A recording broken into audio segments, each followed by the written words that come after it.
வணக்கம் நண்பர்களே. இந்த வீடியோவில் நம்ம என்ன பார்க்க போகிறோன்னா, ஒரு 12 வோல்ட் அடாப்டர். இது வோல்ட்டு செக் பண்ணி பார்க்கும்போது பார்த்திங்கன்னா ஒரு 7 வோல்ட் 8 வோல்ட் தான் வருது அவுட்புட்டில். சரி, என்னென்னு கழட்டி பார்த்தா ஏதாவது எரிஞ்சு போயிருக்கான்னு செக் பண்ணி பார்த்தா எதுவுமே இல்லை, எரிஞ்சு போகல. ஆனால் அவுட்புட்டில் ஒரு கெப்பாசிட்டர் இருக்குது பாருங்கள். அந்த கெப்பாசிட்டர் பார்த்திங்கன்னா வீங்கி போயிருக்கு, வெடிக்கிற மாதிரி. இந்த கெப்பாசிட்டர் வீக் ஆனதுனால உங்களுக்கு வோல்ட் வந்து 5 வோல்ட்டு 6 வோல்ட் இருக்குது. லோடு கொடுத்தா 4 வோல்ட்டு தான் காட்டுது. இப்போ செக் பண்ணி காட்டுறேன் பாருங்கள். 8 வோல்ட்டு காட்டுது, அப்படியே கம்மியாகிட்டே வருது. 7 வோல்ட்டு 6 வோல்ட்டுன்னு. லோடு கொடுக்கும்போது 4 வோல்ட்டு தான் வருது.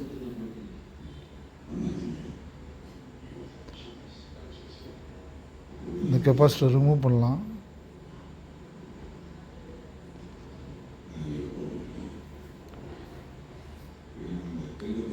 இந்த ரீசால்டரிங் விக் வச்சு நான் இப்போ இந்த கெப்பாசிட்டரை நான் ரிமூவ் பண்ணி எடுக்கிறேன். பாருங்கள், ரிமூவ் பண்ணிட்டேன். கெப்பாசிட்டர் வெளியே எடுத்துட்டேன். கெப்பாசிட்டர் பாருங்கள் வீங்கி போயிருக்குது. கெப்பாசிட்டர் வீக் ஆகிடுச்சு. இப்போ நம்ம இதை மட்டும் மாற்றிட்டு 12 வோல்ட் வருதான்னு செக் பண்ணி பார்க்கலாம். இப்போ நான் அதிலேருந்து 16 வோல்ட்டு 1000 MFTயில் இருந்தது.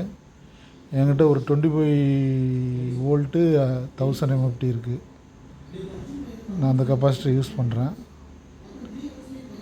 லெக்கம் அடிச்சு விட்டுட்டு சால்ட்ரிங் பண்ணிக்கலாம்.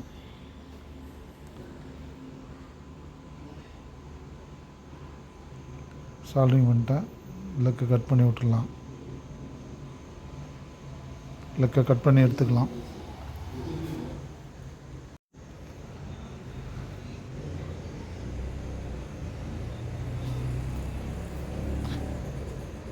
மறுபடியும் நல்லா சால்ட்ரிங் பண்ணிக்கலாம்.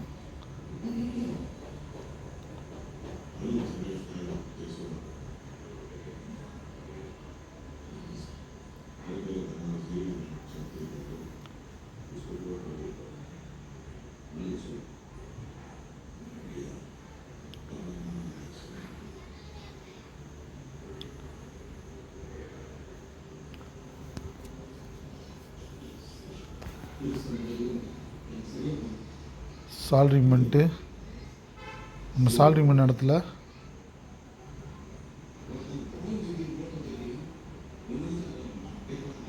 தின்னர் வச்சு துடைக்கணும்.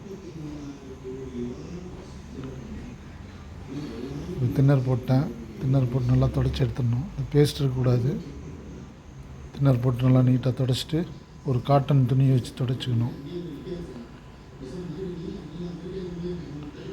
ஒரு காட்டன் துணியை வச்சு துடைச்சிட்டு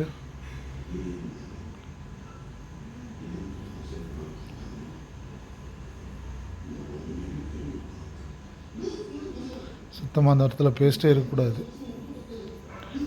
நல்லா க்ளீன் பண்ணியாச்சு. இப்போ மறுபடியும் உள்ளே வச்சு நம்ம ஃபிக்ஸ் பண்ணிடலாம். ஃபிக்ஸ் பண்ணிவிட்டு வோல்ட்டு செக் பண்ணி பார்க்கலாம் எவ்வளோ வோல்ட் வருதுன்னு.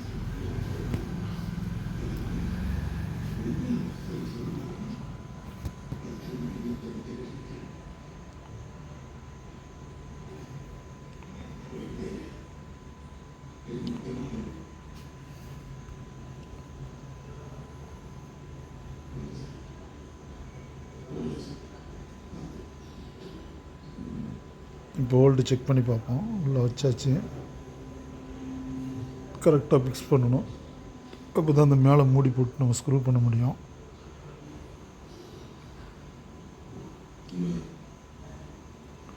இப்போ நம்ம ப்ளக் பண்ணி என்ன வோல்ட் வருதுன்னு அளந்து பார்க்கலாம்.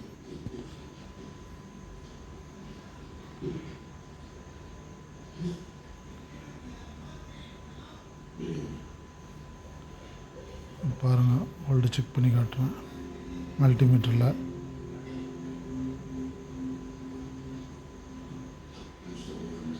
இப்போ பாருங்கள் 12.12 வோல்ட் வருது. கெப்பாசிட்டர் மாற்றினோன்னா நமக்கு வோல்ட்டு கரெக்டாக வந்துருச்சு. அந்த கெப்பாசிட்டி தான் ஃபால்ட்டு. இந்த கெப்பாசிட்டி வீக்காக இருந்ததுனால தான் நமக்கு வோல்ட் வந்து 6 வோல்ட் 5 வோல்ட்டுக்கிட்ட வந்தது. இப்போ நம்ம அதை சரி பண்ணிட்டோம். அவ்வளோதான். மேலே மூடி போட்டு நம்ம ஸ்க்ரூ போட்டு ஃபிக்ஸ் பண்ணிக்கலாம். இந்த மாதிரி ஃபால்ட் இருந்துச்சுன்னா நீங்கள் அது மாதிரி ஒரு கெப்பாசிட்டர் மாற்றி பாருங்கள். இல்லை உள்ளே ஏதாவது பர்ன் ஆகிருக்கான்னு பாருங்கள். ரெசிஸ்டர் டயோடு செக் பண்ணி பாருங்கள். அப்படி செக் பண்ணும்போது பார்த்திங்கன்னா அந்த மெயின் கெப்பாசிட்டரில், இந்த ஃபில்டர் கெப்பாசிட்டரில் வந்து 400 வோல்ட் டிசி வரும். முதல்ல அதை டிஸ்சார்ஜ் பண்ணிவிட்டு அந்த இடத்துல கை வைக்கணும். அதில் வந்து வோல்ட் நிற்கும். அதை வந்து கவனமாக வைக்கணும், இல்லைன்னா ஷாக் அடிக்கும். நம்ம அதை கலட்டும் போதே அந்த கெப்பாசிட்டர், இந்த மெயின் கெப்பாசிட்டர் இருக்கும், அந்த கெப்பாசிட்டரை வந்து டிஸ்சார்ஜ் பண்ணிடணும். மெயினாக ஒவ்வொன்றில் வந்து ப்ளீடிங் ரெசிஸ்டன்ஸ் போட்டிருப்பாங்க. அது ஆட்டோமேட்டிக்காக ப்ளீடிங் ஆகிடும் வோல்ட்டு. சப்போஸ் அந்த மாதிரி போடாமல் இருக்கிற சர்க்யூட்டில் பார்த்திங்கன்னா நம்ம கை வைக்கக்கூடாது.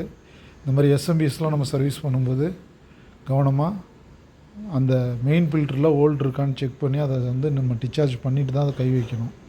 இப்போ பாருங்கள் 12 வோல்ட் கரெக்டாக வருது. இப்போ நம்ம இதை வந்து இதுக்கு 12 வோல்ட்டில் இருக்கிற எந்த லோடுக்கும் நம்ம பயன்படுத்திக்கலாம்.